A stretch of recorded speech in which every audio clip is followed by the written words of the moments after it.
Assalamualaikum semua. Sihat ya duduk kat rumah tu? Sebelum saya mulakan kelas, saya nak minta semua pelajar untuk ambil inisiatif masing-masing. Kita baca doa sebelum kita mulakan kelas. Jadinya, sementara kamu tengah baca doa tu, saya akan bagi tahulah sikit apa topik yang kita akan sentuh hari ini. Jadinya, bab hari ini ialah bab 2, iaitu aplikasi teknologi dengan topik 2.1 iaitu teknologi pembuatan dengan subtopik mengenal pasti teknologi pembuatan. Jadinya, apa itu teknologi pembuatan produk? Jom kita tengok definisi teknologi pembuatan produk. Baiklah, teknologi pembuatan produk merupakan satu kaedah menghasilkan produk sama ada menggunakan alatan tangan atau mesin. Jadinya, ianya merupakan sebuah kaedah. Kaedah untuk apa? Kaedah untuk menghasilkan produk. Nak hasilkan produk, guna alatan apa?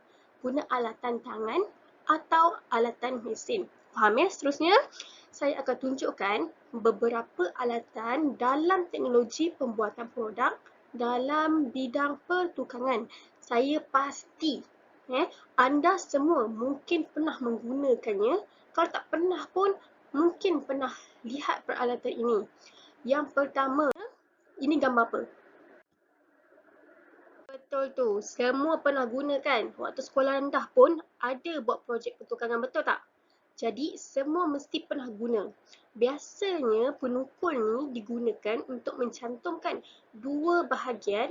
Nak cantumkan dua bahagian dalam bidang pertukangan ni, biasanya kita gunakan paku.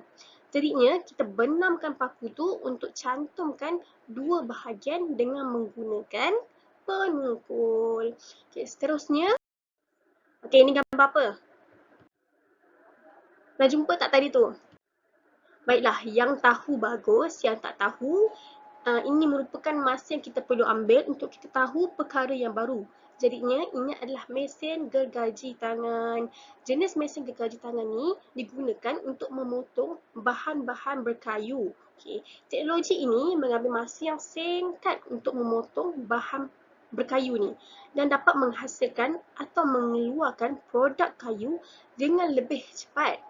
Seterusnya, kita tengok pula slide seterusnya, terdapat dua kaedah dalam teknologi pembuatan produk. Yang pertama, kaedah konvensional dan kedua ialah kaedah moden.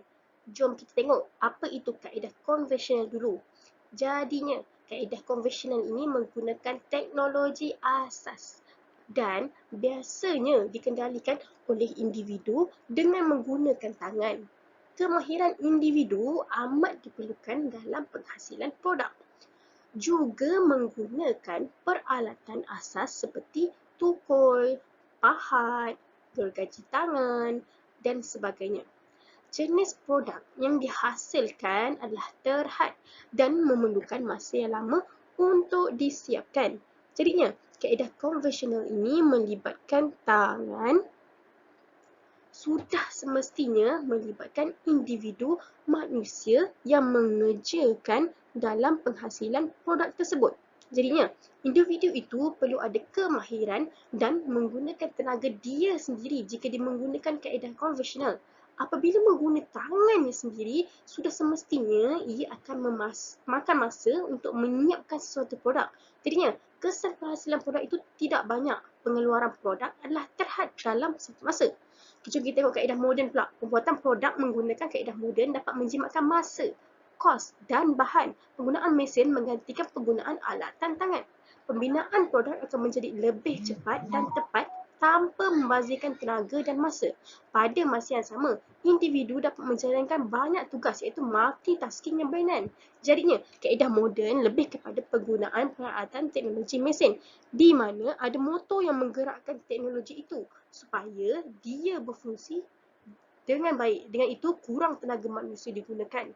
Hasil penggunaan kaedah moden ini dalam penghasilan produk akan menjadi seragam, menjimatkan masa dan produk dapat dihasilkan dalam kuantiti yang banyak berbanding dengan penggunaan kaedah konvensional tadi.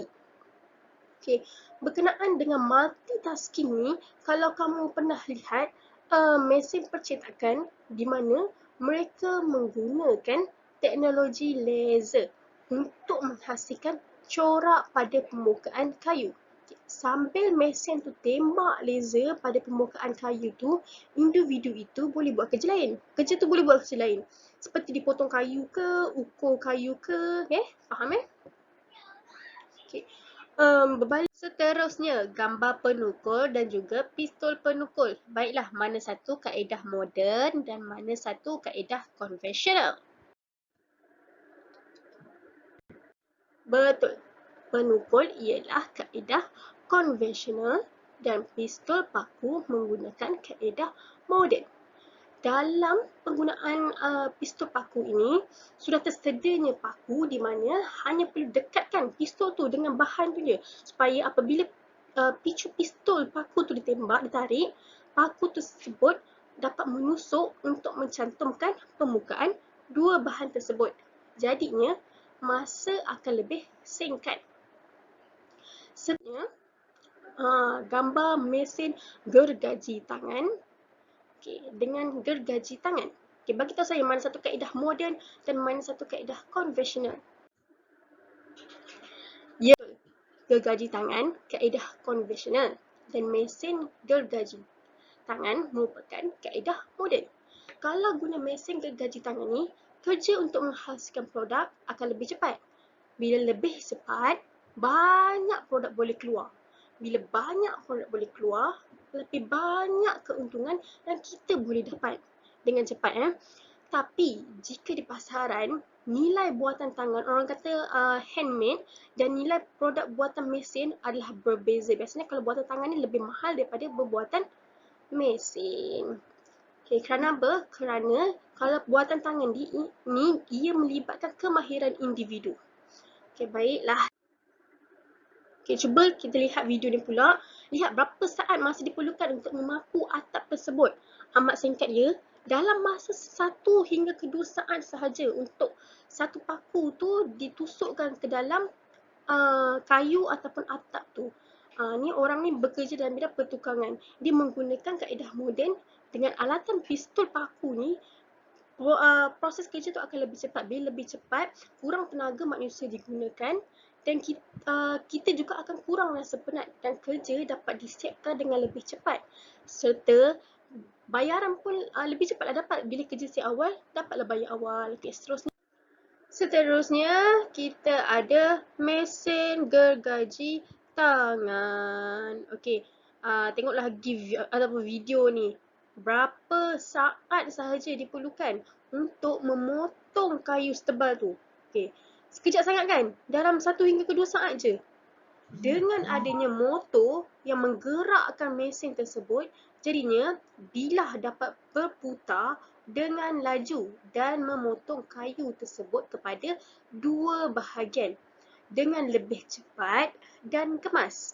Kalau guna tenaga manusia, berapa lama masa yang diambil untuk kita potong ataupun kita bahagikan kayu tu. Kalau saya lah, mungkin dalam 5 minit pun belum tentu boleh siap. Jadinya lebih baik kita gunakan mesin gergaji tangan. Itu sahajalah pembelajaran kita pada hari ini, iaitu mengenal pasti teknologi pembuatan produk, di mana ianya terbagi kepada 2, kaedah moden dan kaedah konvensional. Jadinya saya harap awak semua dapat membezakan kedua-dua kaedah ini. Sebagai pengukuhan, saya dah sediakan latihan. Latihan yang pertama, pelajar diminta untuk mencari dan menganalisis sebuah produk yang melibatkan teknologi pembuatan produk. Yang melibatkan kedua-dua kaedah. Contoh yang saya beri, kalau nak buat produk kerusi, saya perlu guna pemutar skru dan pemutar skru elektrik. Kalau dekat kawasan yang kecil, dekat tempat yang sempit tu, dalam sikit tu kan, tak muat nak pakai pemutar skru elektrik. Jadinya, saya juga memerlukan pemutar skru dan putarkan skru tu macam biasa untuk mencantumkan sambungan kayu tersebut. Yang kedua, pelajar diminta untuk memberikan 5 contoh peralatan pertukangan yang dihasilkan melalui setiap kaedah. 5 kaedah moden dan 5 kaedah konvensional. Itu sahaja. Buat dalam Word dan isi kehadiran. Saya bagi tempoh masa, siapkan sampai hari Jumaat. Kalau siapa tak hantar hari Jumaat tu, saya tak terima kehadiran dia. Dan link kehadiran dan juga jawapan tu boleh isi dalam Google Form yang saya sediakan dekat description bawah ni. Okey, ingat siapkan kerja saya, isi Google Form, baru saya akan tandakan sebagai kehadiran yang awak dah ikut pembelajaran saya pada minggu ini. Itu sahaja. Assalamualaikum. Bye-bye. Jaga diri.